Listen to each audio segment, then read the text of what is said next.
tāpēc, kā tu saki, es arī gribu plosīties vairāk.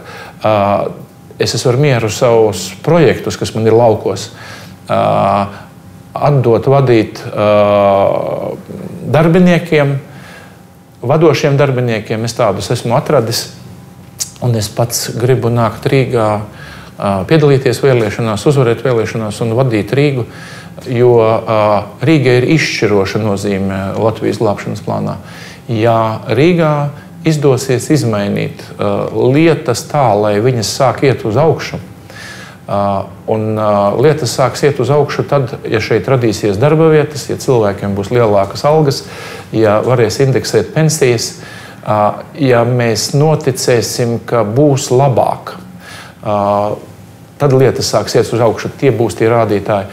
Un tāpēc es gribu nākt un plosīties. Tev ir taisnība, man pietiek, man viss ir. Man nav tāda mērķa būt par bagātāko cilvēku kokneses kapos. Ja mani rītdien glabātu, es iespējams jau būtu tāds.